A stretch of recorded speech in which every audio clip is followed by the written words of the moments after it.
All right. Hello, hello, hello. Welcome, everyone who will be joining us today. I am so excited to be going live with you today, to be talking to you at the end of your year. We have so much to be able to talk about. And as you close out 2025, our plan is to give you one of the most powerful tools that you can start to use for you to use to start 2026 with clarity and purpose. And what am I talking about? The tool I'm talking about is your own year in review. And a year in review is not about you rushing into resolutions or even you starting over. I know that we think of a new year as a fresh start, but there is so much that you have already gained and learned, not just from this year, but from previous years. So, what we want to do today is start off by helping you slow down enough for you to start making meaning about where you have been and where you are going. So that way you can move forward with clarity, confidence, and purpose. So, who am I? I am Kendra Tillman, the founder of Strong Her Me Coaching and Consulting. And today I'm going to be joined by my friend and a fellow executive coach, Isha Cogborn, the founder of Epiphany Institute. And together, she and I are going to help you think about how you're going to take time to reflect, remember, and realign so that you can build on what this season has produced as you move into the next season. So rather than leaving wisdom behind, you're going to step into your next with all the wisdom that you have already gained. So one of the very first things that I want you to do is, if you haven't done this already, I want you to go ahead and I want you to download your year in review. So I have posted the link for the year in review in the comments. I'm also putting it on the screen. So there's a link that you can type in, and you want to go ahead and you want to grab that link and then use it to download your year in review guide. All right. So there's a couple of things while you're doing that, you're going to be multitasking a little bit. So I want you to share with Aisha and I in the comments where you're from and what are you hoping to gain from this session, from this time together. As I was preparing for this and I was talking to Aisha briefly about this is one of those years where I really had the time to sit down and really reflect on what this year has held for me and how different this year has been than what I had anticipated. I even went back as part of my homework for this session. I even went back and looked at last year's session, rewatched that session that Aisha and I can tell you that I'm sure she and we had no idea what 2025 had in store for us. And I'm sure you can probably say the same thing. So without any further ado, I'm going to go ahead and bring in my friend Aisha. uh, Hello, boy. Yeah, 2025. Yeah. Aisha, did you? I mean, not to put you on the spot. Did you have a chance to watch the replay from last year? I did not, and I will tell you, I was almost afraid to because I'm telling you, last December, if I go back and listen to it, it might be like trauma inducing. Last December, boy, it was rough. Like I had just become a full-time caregiver and Mhm. my life had completely changed. So there's a part of me that doesn't even want to go back to what that felt like. Yeah. But thank God, folks still got something out of it. And there's always wisdom to share, even in the craziest and the toughest experiences. But I can say that this year feels a lot better and a lot lighter for me. So Okay, good. So the year feels a lot lighter. So that actually brings me to the very first question that I wanted to ask you. And that question is like, what's one word or phrase that captures how you're feeling at the end of this year? the phrase that captures how I'm feeling at the end of this year and what I want to take into 2026 is anchored. Mm. And one of the things, particularly as, I'm getting ready to start my 17th year of entrepreneurship. You and I have been in this thing for a long time, and we've seen a lot of shifts back and forth and up and down. And this year, it is really about, and this year was really kind of the soul searching. What does that look like? What do I want it to be? And now we're rooted in that going into 2026, and being able to have, that firm foundation, not be swayed by, this shiny object, or you ought to be doing this, or this is the trend, but what is really going to allow me to feel fully grounded in the areas of my life that are important, so that I'm building the life that I want to inhabit. Mm. So anchored is the Yes, word. anchored is the word. What about yours? So, oh, that's such a great. I'm thinking about, even though I knew I was going to ask this Right, you question. can't ask me the question and then not give me an answer. Come on now. So what am I feeling at the end of this year? I'm feeling grateful. Mm. Um, as we kind of dig more into like some of the questions that are in the end of year or year in review guide, I'll talk more about why I feel grateful, but I think that's just the word that I feel. It has been a year of a lot of transition, which I knew that it was going to be, but I don't think I really understood what that meant. Mm. And so to get to the end of this year and feel grateful, I feel is an achievement. Because there was a lot of times this year where I was just like, where are we going? Like, Yeah. what is going on here? Like, what is happening right now? And so I'll talk some more about that. But that's where I'm at right now. And Crystal, welcome. Thank you for sharing in the comments. Everybody else, we would love to hear what's one word or phrase that captures how you are feeling about the end of this year. So we would love for you to share that with us in the comments. So Aisha, I want to talk with them just briefly, like what is the value of a year in review? Like why does it matter? Every year, like, especially if, like, you go to church on New Year's Eve, like, there's this ritual of, "Oh, this next year, it's gonna be my year," and, "Oh, I'm Mhm, looking," and we do that, again, out of ritual, out of habit, out of faith, mhm, even if we call it, but one of the things that we don't do enough is really taking that step back to say, "Well, what does my year really mean? Like, what do I want?" And sometimes when we take that step back and reflect, we realize, hey, this was a really good year. If it continued to look like this, I'll be okay. Or we think we have to make these huge overhauls, or we're focusing in areas where we already are winning. And the mhm. shifts need to come in some area where we may not even be focusing. And so being able to do this year in review process really gives you that clarity to understand what is working, and where do I want those changes to come from, because it may not be where you think it is. I think we are so used to just moving on to the next thing, especially like the women that you and I work with are high achieving women. They're Mhm. women who are constantly, whether it's in their personal life, their professional life, they keep things moving. Yep. It's like, we got this thing done, we got that thing done, we're moving on to the next thing. And there is something very important, I think, about remembering. Mhm. Right? So remembering, because life has a way of making you forget. Like when you've gone through 365 days in a year, there's a lot of things that have happened, but sometimes you have this overarching feeling of, oh, the year was bad, or the overarching feeling of the year was good.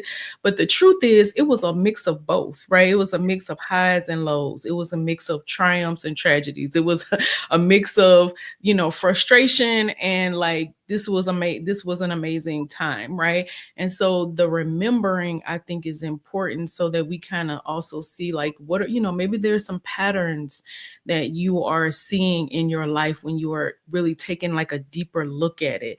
Maybe there are some lessons that you keep relearning Yes. because you didn't really, or there's some things you keep repeating because you didn't really learn the real lesson of it from the last time. Okay, you laugh. What made you laugh when I Uh, said that? on the remedial program. And there is the thing that shows up for me every year, every year, every year. And like, so one of the questions that I ask myself is, okay, what do I need to stop doing? What do I need to start doing? What do I need to continue doing? And the Mhm, thing that I need to start doing is the same every single year because I still struggle to do it consistently. And I know if I could get that thing down, everything else would change. So, mhm. yeah, Yeah. still remedial.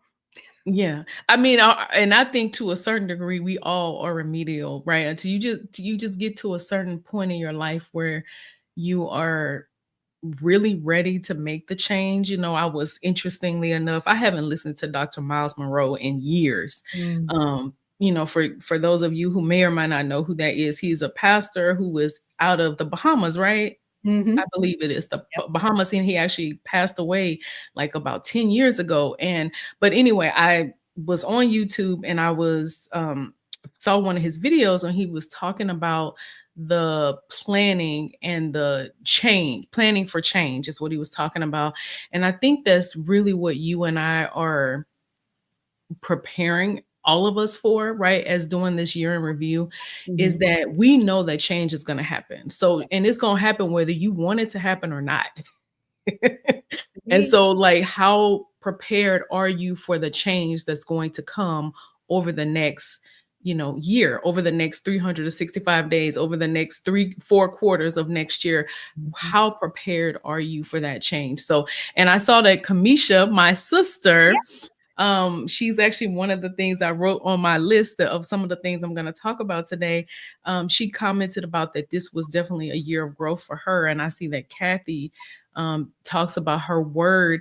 Okay, so Kathy, is this the word that describes how you're feeling at the end of this year, or is this the word that describes how you plan to go into 2026? So she said her word is accomplished. And then she kind of gives us some more details about that. So, okay, so let's keep going, Aisha, because I want to make sure that we get through actually walking them through the different sections of this guide. So when you download the guide, and hopefully by now you have downloaded the guide, I shared the link again in the comments. Yep, I got mine too. My year in review guide. So I want to highlight a few things. One of the things that I love to start with myself, I love to start with my clients is, and it's one of the words that Kathy used, was accomplishments or your wins. So what were, Aisha, for you, what are 3 wins that you are most proud of this year? So one thing that happened, and this was also kind of tied to a lesson learned, I realized that what I count as wins are very different now for me in this Mhm, stage of my life. And mhm, so the three biggest wins for me this year, number one was making myself a priority.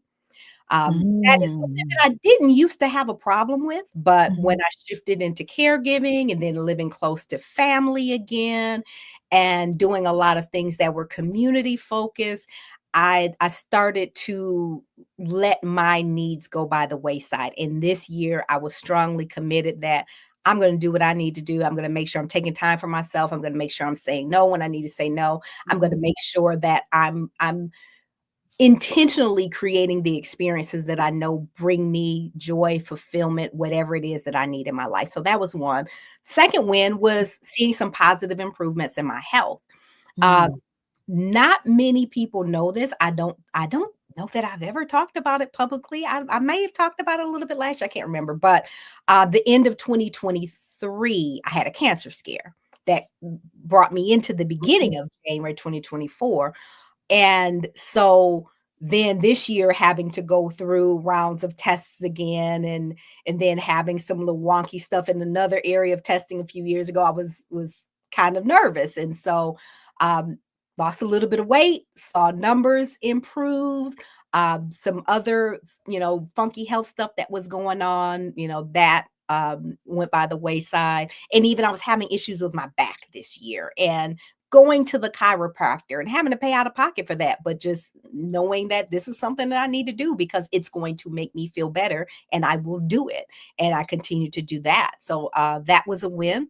And then the third one was discovering that I have a passion in a completely different area career wise that is going to in 2026 allow me to start doing some new things, not necessarily giving up the things that I am doing. I'll continue to coach, speak, train, all those things.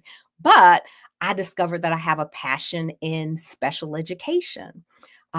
High school, I've even done some elementary school, but I love working with students in special education. And in 2026, I'm actually going to start a master's program. And that is something that I did not see on my bingo card in 2025, 2026, 2020, nothing. But it is, I'm so excited about it. And I knew that I was looking for something different. I knew there was a shift season wise, career wise for me, and I didn't know what that was. And so to figure it out, and then to actually know, okay, here are the next steps I'll be taking towards that. That was a huge win for me this year. So, how about you, Kendra? Awesome. I thank you for sharing your wins with us. I hearing you talk, like before I share mine, I just wanted to acknowledge a few things about what you said. And, one of your wins was making yourself a priority.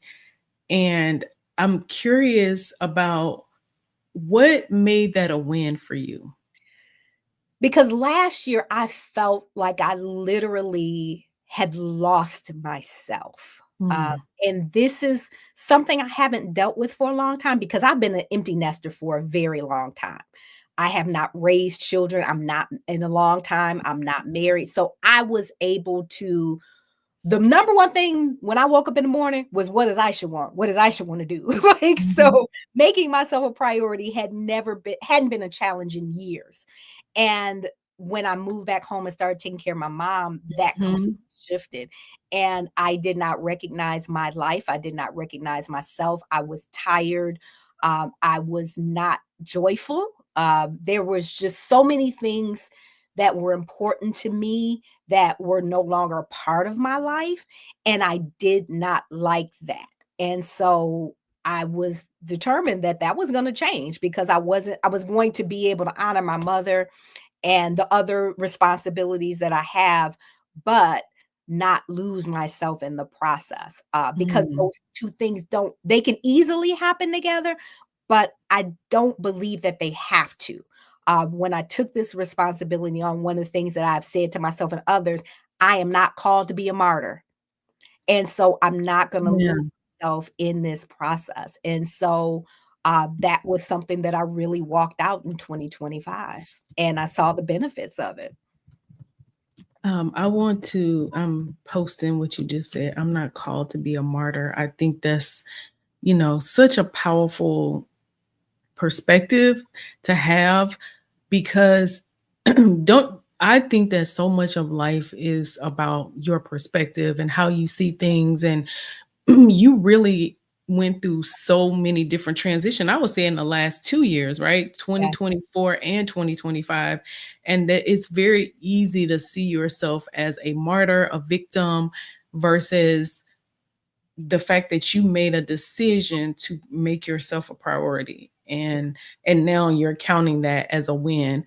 And I don't know how easy it was for you to do something like that, or did it feel easy to make yourself a priority? Did it feel selfish? Like, what did it feel like? It didn't feel selfish, I will say that, Yeah, and it okay. was just one of those things that it was like, "This is what I'm gonna do, and Imma figure out how to do it."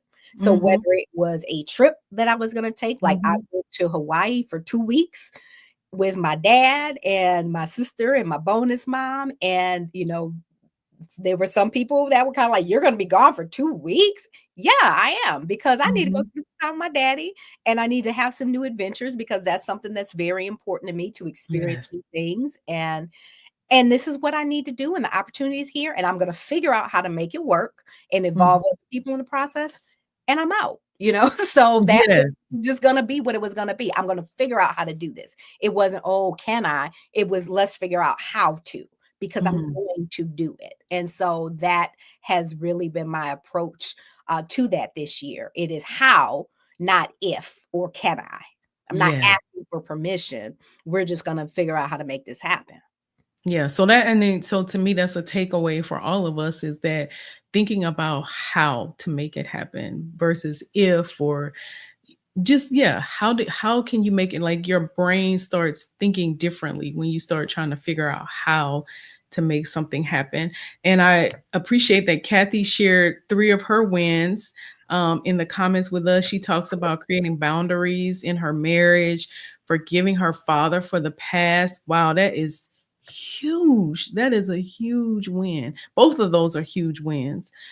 Being able to stand up for herself and not feeling guilty. That's, wow, those are like, bravo, bravo, bravo, Kathy, for Yeah. you. That's huge Uh, win. And we would love to hear anybody else, for you guys to share your wins. So I'm going to share. I actually wrote down 1, 2, 3, 4, 5, 6, 7 different wins that I had. So I'm gonna try to be selective with what I put. I would say the biggest win for me in 2025 was the fact that I turned 50. And yeah. I turned 50 with a bang, like celebrating my 50th with women that I absolutely love and adore, and who love and adore me, Yes, we do.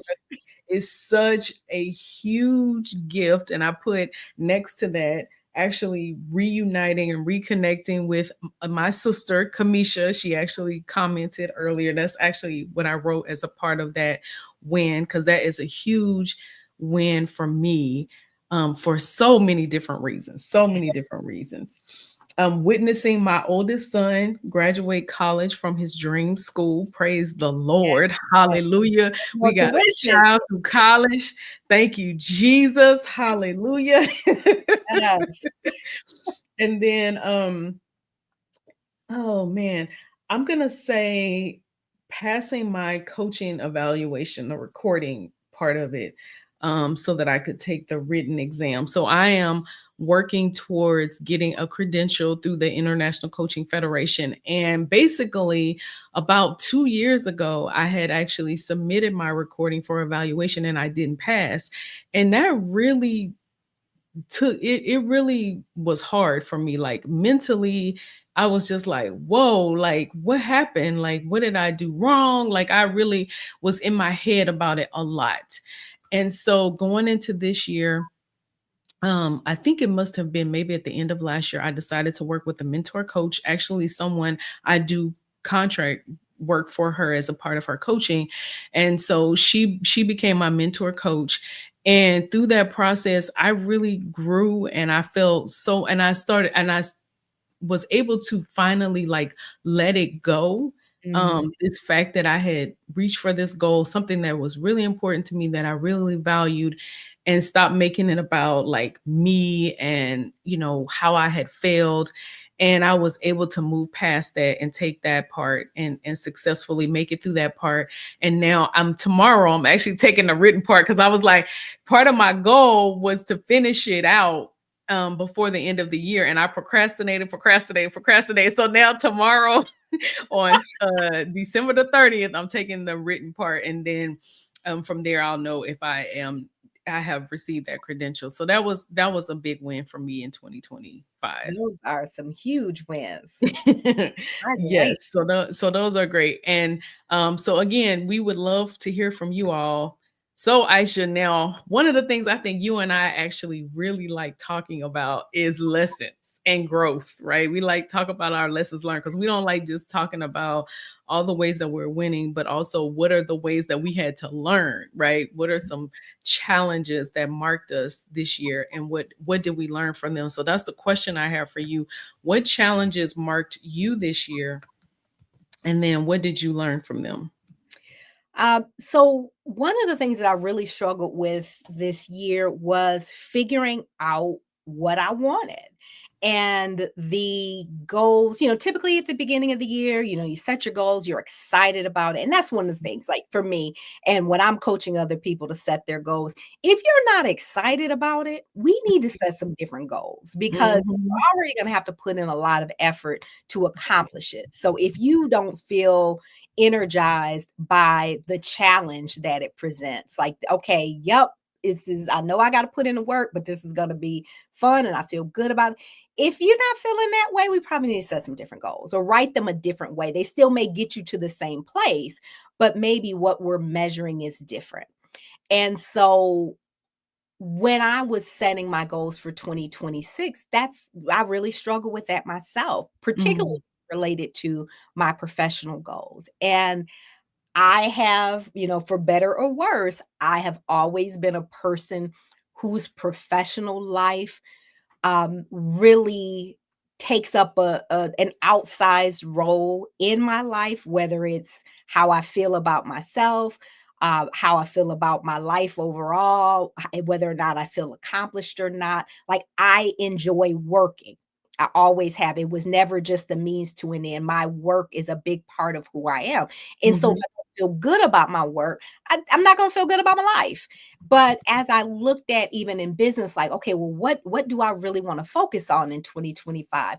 There were things that I knew I could do, maybe should do, but I wasn't excited about any of it. And so that became a huge challenge for me when it came to trying to accomplish something, quote, significant. And so one of the lessons that I learned this year is that I need to really take that step back and understand what I need in any given season to mhm, be fulfilled.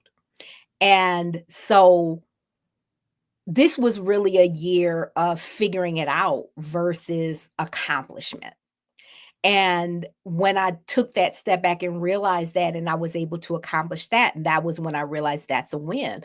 And at any given time, that may shift. Maybe it used to be, your life was centered around your children and their accomplishments and you being able to help to shape them and to have great lives. And then they're out of the house and you don't know what to do with yourself.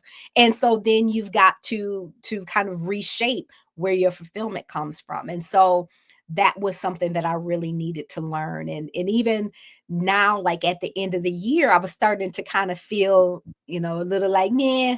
And I was, like, okay, why am I feeling this way? And I realized it was because there are some personal needs that aren't being fulfilled. And this is very basic, like physical touch, quality time. That's my love language. I wasn't mhm, getting enough of it. I'm not happy. mhm, So knowing, all right, I need to make sure that as I'm looking at 2026, that is something that is being fulfilled and I'm very intentional about, because even if I'm checking the boxes on these other goals or things that um, may be looked at as more significant accomplishments, if I don't feel good in my body, in my life, if I don't feel good inhabiting my life, then it's not really a win. And so what do I need to feel good as I inhabit my life? And that was really the big lesson and the question that I'll continue to ask myself. mm. So ask the question one more time, 'cause I think that might be something that would be beneficial for someone else. So what do I need to feel good as I inhabit my life, I guess is a simple way of putting it. Hmm, And that from season to season, that may change. If you're dealing with a health challenge, that's going to overshadow everything. And so, what you're going to need to feel good to inhabit your life is to get healthier, to feel better. And that's going to take an outsized portion of your energy, focus, attention, maybe even resources. And then, as that, shifts, then you can put that energy, focus, resources, attention somewhere else. But to mhm, make sure that we're focusing on the things that are really going to give us that fulfillment we desire. And I think that's part of the reason why, we get so many people that are accomplished professionally and then mhm, they say, but I'm still not happy. Still don't feel like I'm winning, because there's some other area of fulfillment in your life that is critical that you're not meeting those needs. mhm. Is that something that you even find, um, when you're working with clients that they are there's still an area that they are maybe overlooking that maybe they're not understanding the significance of that area in their life, and that's why they still have that gap. That is a huge challenge for Mhm. many of the people that I work with, Mhm. particularly if they come to me focused on professional goals. Mhm. But I remember working with a client one time, and she was focused on speaking, wanting to really launch her speaking career. And Mhm. the goals that she was setting, as I looked at them, I'm like, this runs completely counter to what you say you want in your professional life. So if you accomplish this, you may be able to check that box and feel good about that accomplishment, but it's going to completely ruin your personal life.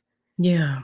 And she didn't realize that. And so Mm. that's what I'm working with folks. I'm asking them about, what they want their life to look like, not just in that area that we're focused on, but in every area of their lives, so that we make sure that we're not setting goals or creating plans that are conflicting with what holistic success looks like.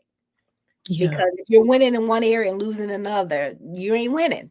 You're not. And not to say that everything's gonna be 100 all the time, but if we're talking about our relationships, it's like, okay, I'm gonna focus wholeheartedly on my relationship and forget my career. What, are y'all gonna be happy living homeless under that bridge? No. Like, Right.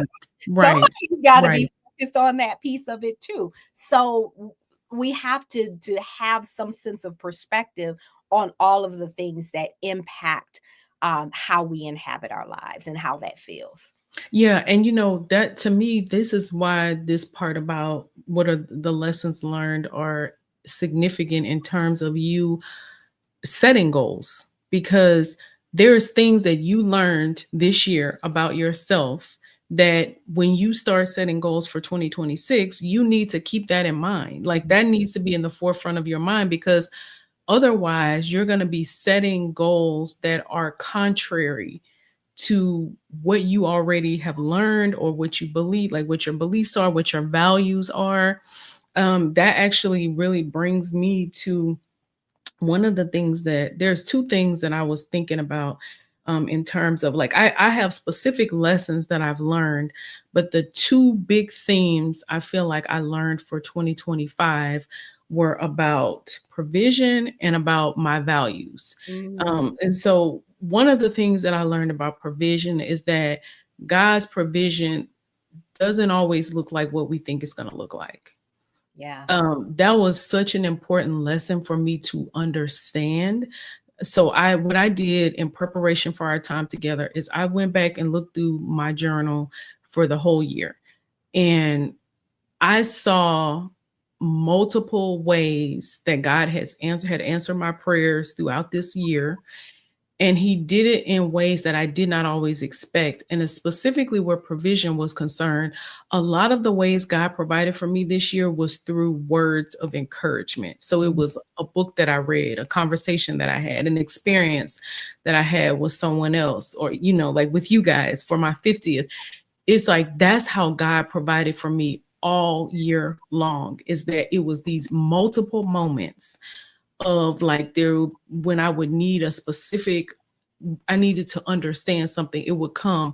Like a book that somebody wrote 3 years ago answered one of the really big questions I had in my mind. My 50th birthday celebration answered one of the really big questions I had in my mind. And so it was God showing me over and over again that this was his provision for me in 2025. The other lesson, the big lesson that I learned was about my values. So for people that don't know, so I have been an entrepreneur for over 10 years, specifically in the form that my business has been in the last 6 years.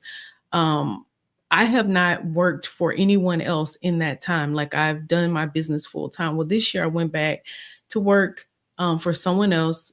Thankfully, it was a company completely aligned with my values and my purpose and everything, who I am as a person. And it was actually the an assessment that I actually use in my business. So I now work for them. And one of the things I learned about that was that, yes, entrepreneurship is a calling that I feel, but I also understand that I have values, and whatever work I'm doing needs to align with my values. And if Yes. I try to do work that contradicts my values, that's when I have a problem. Yep. And so those were like the two big overarching lessons. And so what I wanted to offer to you all who are watching now is that there's two questions for you to think about is what does provision look like in this season? Right. So we may want provision to look like money, and money is important. It is important, but sometimes provision looks very different. Maybe it's the relationships that God has surrounded you with. Maybe it is those ideas, that creativity, that there's things that have been unlocked in you that have been dormant for years, and now all of a sudden, like, you got this thing springing up on the inside of you, and this creativity is flowing, and all of those things.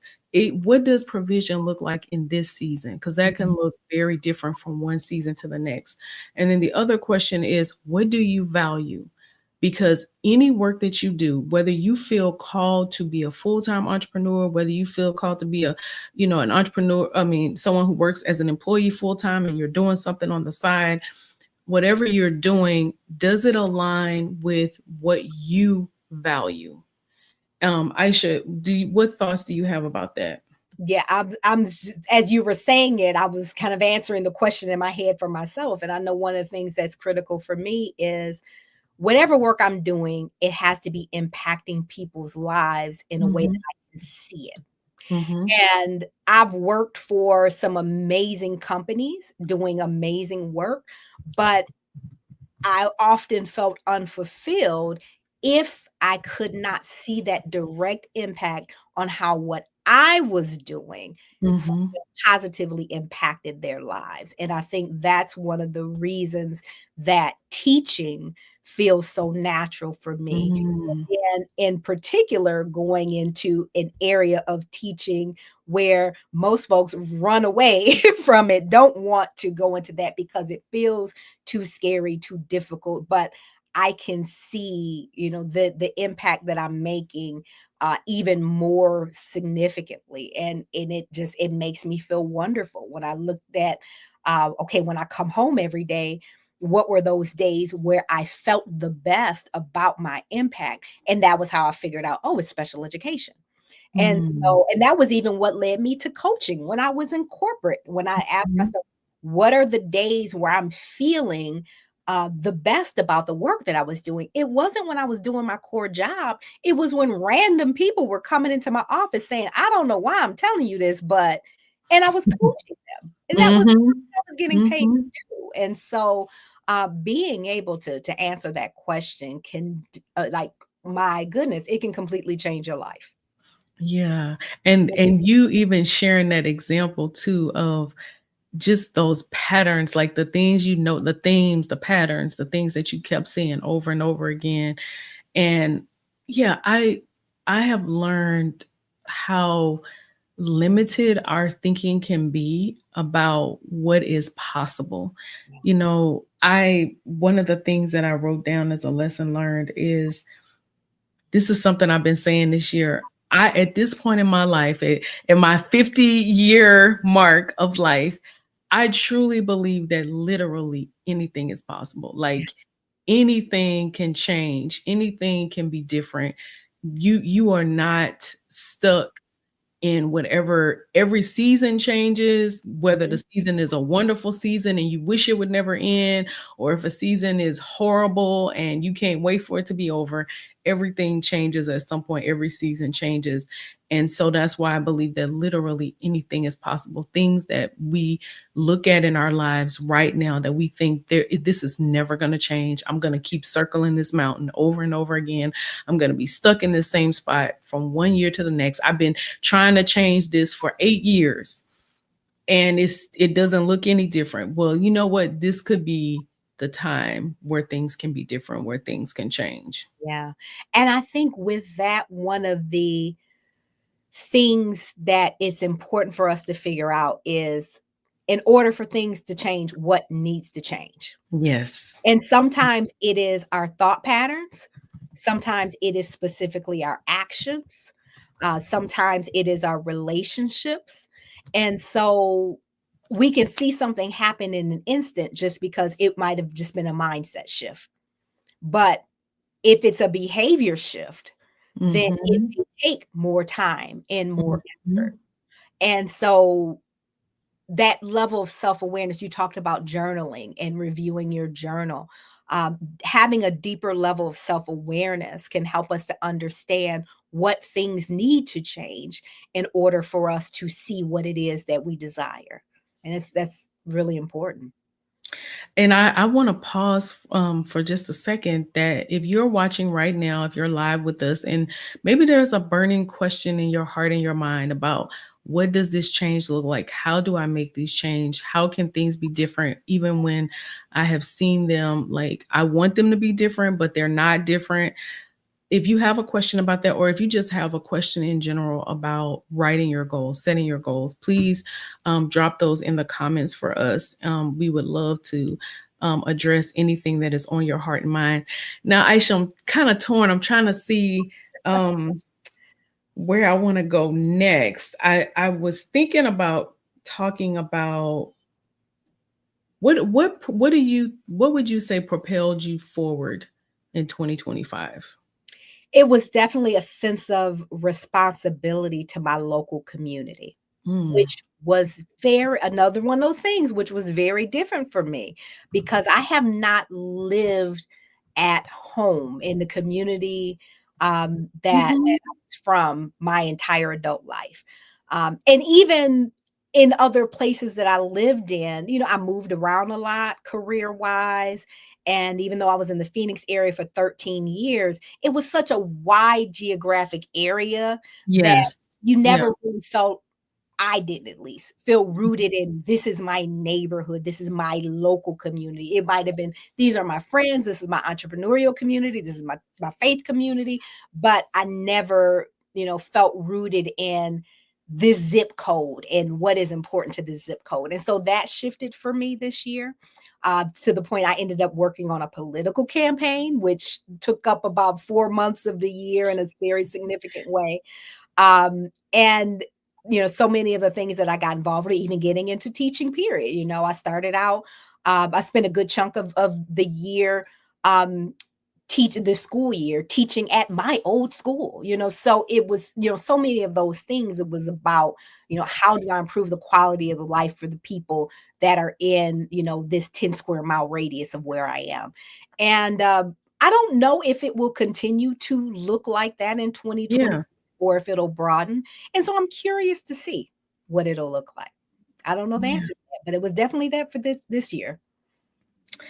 I would say one of the things that propelled me forward this year was I there was some healing that I needed to do that I really didn't know that I needed to do until I accepted an invitation from a friend of mine who she's the director of counseling at their church, and she hosts these groups called story groups. Mm.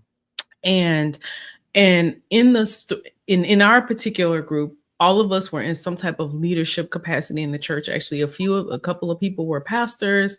She's the director of counseling. There's another person on staff, and then I was there, the work that we do. And I didn't realize that there's a book that we ended up reading as a part of that, being a part of that group, and it helped me to see that over the years, there's things that have happened that are connected to me being a part of a faith community. When you've been somewhere for a really long time and people are involved, you're going to get your feelings hurt. Mhm. That's just the reality of being in a community, and that's true for any community on the planet that you're a part of.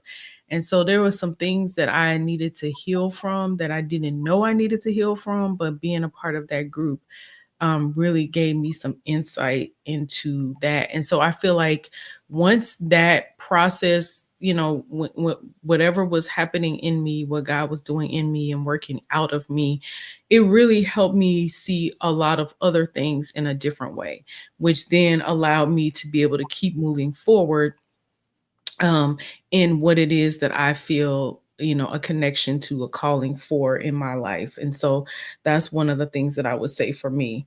One of the questions I always like to think about, because if you know, as I shared about the fact that Aisha and I were going to be going live, that we were going to be doing this year in review, one of the things I talked about was not necessarily starting over at the start of a new year, but what wisdom have you gained, and how do you build off of what you've already gained, right? So the next question that I want you to talk about, Aisha, is what's one habit or goal that that you maybe didn't get as far as you wanted to in 2025, and you want to keep pursuing that in 2026? Definitely some of my financial goals. And I didn't get as far because I didn't focus on it. Mm-hmm. And when we were in a conversation with our dear friend Erica Young, and Yes. talked about that too. It's just, and it comes back to me, and I'll jump ahead a little bit to one of the other questions, what held me back? Um, One of the challenges that I have is maintaining consistent routines. Mm-hmm. And I used to beat myself up over this for years. I now know that it is aligned to the way that my brain is wired. I have an ADHD wired brain, and it craves novelty.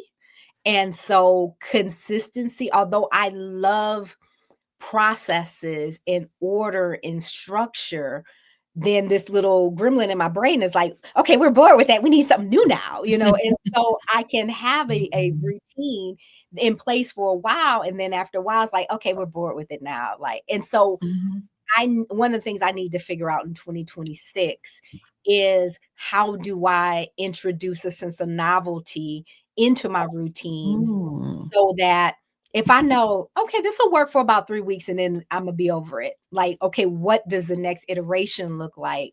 You know, what do I do so that I continue to maintain a sense of consistency, but I don't have to fight against my brain to do it. And so Mm-hmm. if I am able to figure that out, that is going to allow me to accomplish a lot of those other things that I would like to, including the money goal.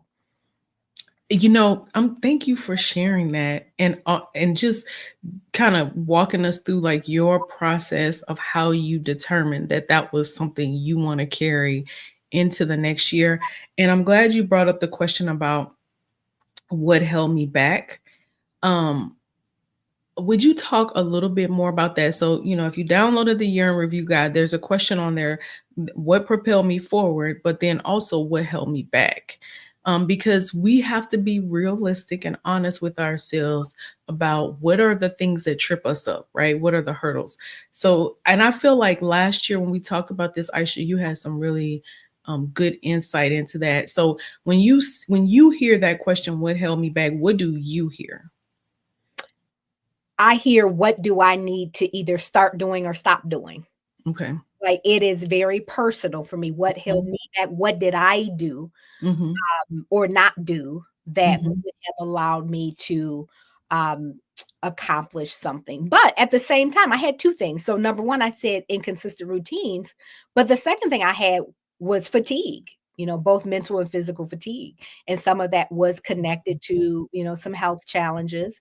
And again, but that's something still that I feel like I can figure out how to rein it in, whether that is just having a different expectation about how much I can accomplish in a given day, or what are things that tend to exacerbate fatigue, whatever that is. But what held me back for me, like for me, there's no point of discussing something that I can't identify a solution to. And whether it Mhm. works or not, that's insignificant, which sounds crazy. But I am one of those people, like, if something is wrong, what do I need to do? What can I do about what is within my reasonable control? And so I'm always looking for that thing. It isn't, well, if I had more of this, if this person would just stop treating me wrong or stop blocking me from my promotion, what is in my reasonable control to do to allow me to be who I want to be or accomplish what I want to accomplish. And so that's when I see that question, that is beginning with the end in mind, where what I'm thinking. Yeah, what is you said what is in my reasonable control? And I think that is such an important perspective, because even when I think when you're thinking about your goals, Mhm. sometimes we set goals based off of things that we don't have any control over. Mhm. Mhm. And then we're disappointed Yeah. because that they didn't happen when you didn't have any control over whether or not Oprah discovered you on YouTube. Yes, yes, and that's one of the things when I'm working with people around goal setting, Mhm. for me, it isn't if the goal is, "All right, I wanna, land 5 clients this quarter." Let's look at it not from that standpoint, because you don't have control over whether or not you land if 5 people say yes. But Mhm. what do you have control over? You have Yes. control over, Yes.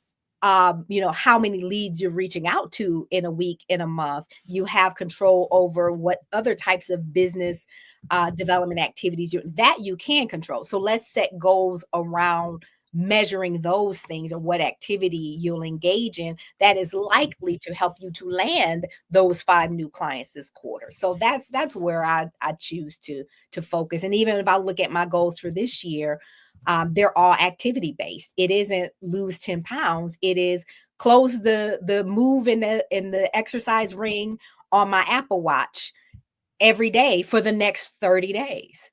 And just the next 30 days. And then Mhm. let's evaluate after that what needs to shift. And so my whole approach to goal setting is shifting even a bit, knowing that I need novelty. So shorter time periods, activity based, then be able to evaluate and change them as needed. Yes. Value based, activity based. Got it. So goals that I'm gonna keep working towards. I put one. Well, I mean, I put three different ones that I want to start working on, but the one I'm gonna mention is decreasing inflammation and stress through diet and exercise. So, you know, I am in the I'm going through the change, as they say, right? Man.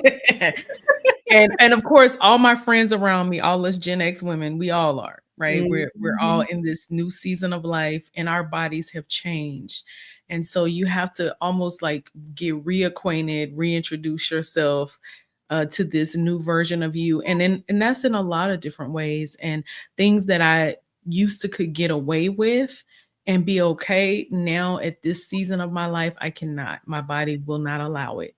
Yes. And so I'm learning how to be kinder to myself, to recognize that we only get one body, and I want to treat her well. Because she has gotten me to this point in my life, and so she's taken me through the first half of my life, and she got to take me through the second half. And so how can I do that better? And then, as a result of that, my hope is that my body, it will become more in alignment with what I would like for it to look like. Aesthetically. Yeah.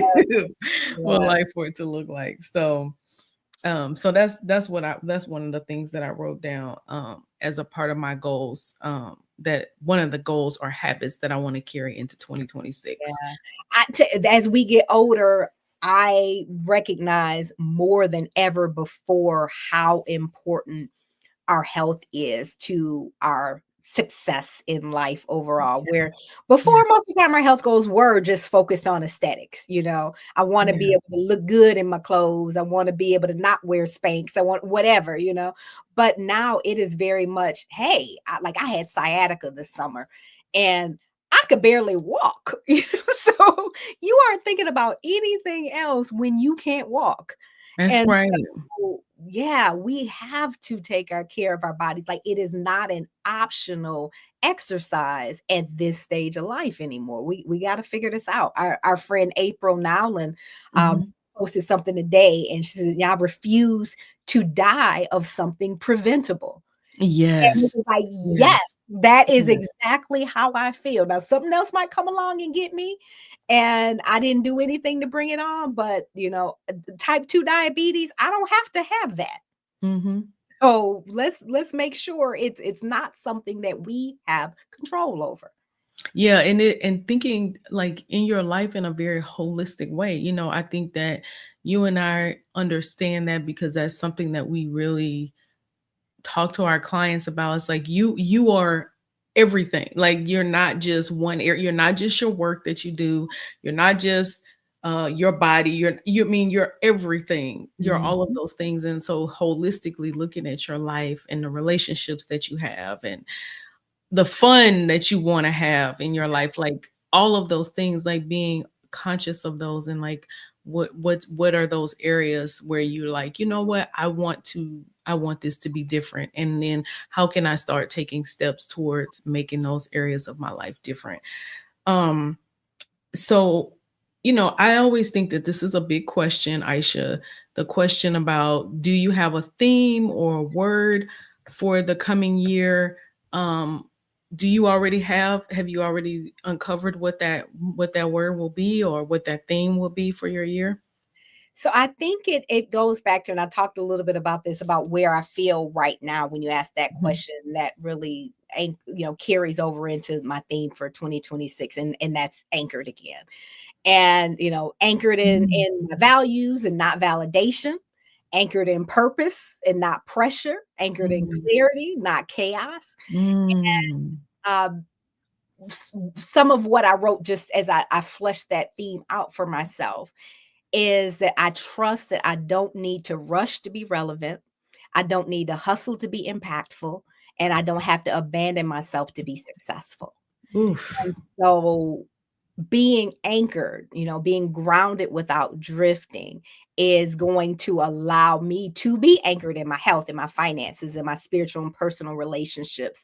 And so then taking that and carrying that through the choices that I make about what I say yes and no to, the activities that I engage in, both the things I say no to and the things I say yes to. And then what does that look like as we're starting to think about, because I got one child.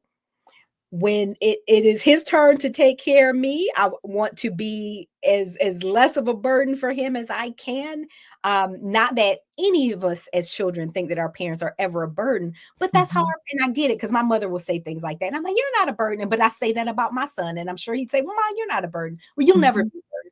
But we think about that. Like, what does our life need to look like so that we age gracefully, we can continue to have the life experiences that we want to have in that second half of life, have the resources, all of those things. And so being anchored and not just kind of shifting with the trends is going to allow me to really build that life and I keep saying this, I'm almost like, does this need to be the word? Because this keeps coming up for me. Inhabit, that word inhabit, the life Mhm. habit. It isn't just about building the life, building the business. You have to inhabit it. Do you like the way you feel living inside of it? And so that I think is another kind of sub theme within that for me in 2026 as well. So Oh, I love that. I mean, both of those are very, strong words like grounding, you're anchored, you're inhabiting. I like both of those. So I'm really excited and curious to see how that's going to play out for you over the next 12 months in 2026. Um I am still discovering what the word is, but this is what I will say. So at the beginning of 2025, I talked a lot, like I was really writing about, reading about the idea of our lives being marked. Like we are mhm, marked by life. yeah. And life, like nobody leaves life without some type of change happening to them, right? We don't, none of us do. It's something in your life is going to mark you in some kind of way. And then what happens as a result of the way that life marks us is that we have agreements that we start to build in our hearts and our minds Mhm. about what we want from life. And Yes. that's the word that keeps coming up in my spirit over and over again, is agreement. Like, what are those agreements? Like, what agreements have I made? Like, especially at this season of my life at 50, there's some agreements that I've made with myself consciously and unconsciously And those things can either propel me forward Mhm. or they can hold me back, Yes. right? And so really looking at what are those agreements is how I plan to spend 2026, is digging into what are the agreements that I have made with myself about me or about other people, and then do I which ones of those do I need to dig up and throw them in the trash, leave them where I found them, Yes. and which ones are the ones that I can I can really be rooted into this, and this can help me continue to move forward. Yeah. Ooh, girl. So I'm assuming you've read The Four Agreements by Don Miguel I Ruiz. have, but it's been like Girl, probably 20 years since I read that book. so that when I read that book, I started like buying extra copies of it and giving it away to people as we have a conversation. I'm like, you need to read this book. And our friend Hugo Vasquez just brought it to my attention that there's a workbook now. And so Mm. one of the things that I think I'm going to do is I try to read it or listen to the audiobook every year, every couple of years. But I want to do the workbook for that. But that book completely changed my life, like, in the opening, chapters. It made me realize that I had made some agreements in my life that I truly didn't sign up for. It was just, I'm here and this is what everybody around me does. And so I guess by virtue of that, this is what I believe. And when I took a step back from it, I realized, no, not really. And that takes a level of bravery, though, too, because especially if you have been taught this is the way we think, this is the way we act, this is what we believe, these are our norms. And if you discover that those aren't agreements that work for you anymore and you make those shifts, folks around you might think you went off the deep end, So, and I Yeah. remember going through that, even telling you all, like, okay, I'm not crazy. So if you see some shifts and where I'm going, like, don't worry about me. Like, this is conscious, and those changes did happen, and I'm good with them. Yeah, and I will say that for me, like, I think that there's also agreements we make when people hurt us, Yeah. right? Like, we don't even know that we're making them. Like, oh, this person will never hurt me again, or I'll never put myself in this situation. There is a book that I read so many years ago, and it was about womanhood. I can't remember, the title is captivating. Yes, I Yeah, remember that. unlocking the mystery of a woman's soul. And in that book, she talks about the agreements that we make, or the vows that we make with ourselves. Oh, I'll never do this. This person will never do this. When I'm in this situation, I will never let this happen again, right? And I think that some of those agreements that we make, they protect us for Mhm. the environment that we're in. But then when God moves us to a new season, we have to be able to shed some of those Mhm. vows and those agreements that we make, right? Yep. And so it's gonna be an interesting year to see what that looks like. Um, so I'll have to give you guys an update on that Ooh, at the end of I'm next year. like, "Ooh, do we need to, like, check in again mid-year?" Like, We probably do need to check in. We probably do need to check in the middle of the year. Okay, so Aisha, this is always like you, just like you say, this is one of your things that you look forward to. One of your highlights is absolutely one of my highlights of the year is us getting together. Like, this is the coming back together, because it's like you start a year, you think your life is going to look this way, and then at the end of the year it looks very different, or and so getting to come here with you is and just really kind of talk through life and what you and I have experienced, and what everybody else will probably find a lot of similarities for themselves. There'll be things that resonate with them as well, has been, it's always a blessing to me. As we close up our time together, is there any final thoughts or comments that you would like to leave with everybody? I think the last thought that I would just like to leave with people is to be flexible in the process, but have a process, because sometimes we can just be so loosey goosey, or whatever happens, happens.